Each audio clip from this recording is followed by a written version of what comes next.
AP సెక్రటేరియట్లో ఉద్యోగాల పేరిట యువకులకు శ్రీనివాస్ రెడ్డి అనే ఉన్నతోద్యోగి కుచ్చుటోపీ పెట్టాడు. నిరుద్యోగుల నుంచి భారీగా డబ్బులు వసూలు చేసినట్టు కూడా సమాచారం.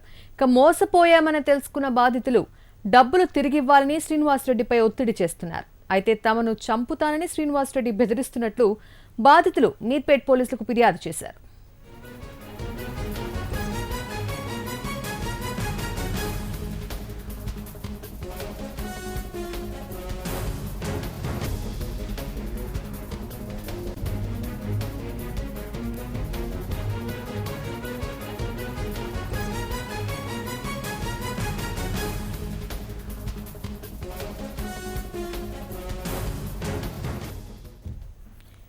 ఇదే విషయంపై మరింత సమాచారం మా రిపోర్టర్ సందీప్ నడి తెలుసుకుందాం.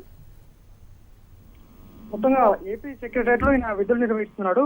మల్లికార్జున అనే వ్యక్తితో పాటు మరికొంతమంది కూడా పెద్ద ఎత్తున ఆయనకు డబ్బులు చెల్లించారు. ఈ మల్లికార్జున అనే వ్యక్తి మీర్పేట పిఎస్ లో ఇవాళ ఫిర్యాదు చేశాడు. అయితే 2.5 లక్షలు ఈయనకు ఇవ్వడం జరిగింది. శ్రీనివాస్ రెడ్డికి ఇచ్చిన తర్వాత ఆయన ఉద్యోగం కల్పిస్తాను, తనము ఏపీ సీఎం పేషీలో పనిచేస్తున్నాను, తనకు అనేక మందితో సత్సంబంధాలు ఉన్నాయి అంటూ చెప్పాడు. దీంతో ఈయన 2.5 లక్షలు ఇచ్చాడు. అయితే దాదాపుగా నెలలు గడుస్తున్నా ఆయన ఉద్యోగానికి సంబంధించి ఎలాంటి హామీ ఇవ్వలేదు, డబ్బులు కూడా తిరిగి ఇవ్వలేదు. దీంతో బాధితుడు మరొకసారి శ్రీనివాస్ రెడ్డిని కలిశాడు. దీంతో ఆయన ఉంటున్న నివాసానికి నేరుగా వెళ్ళాడు. అప్పుడు ఆయన బెదిరించాడని కూడా చెప్పడం జరిగింది.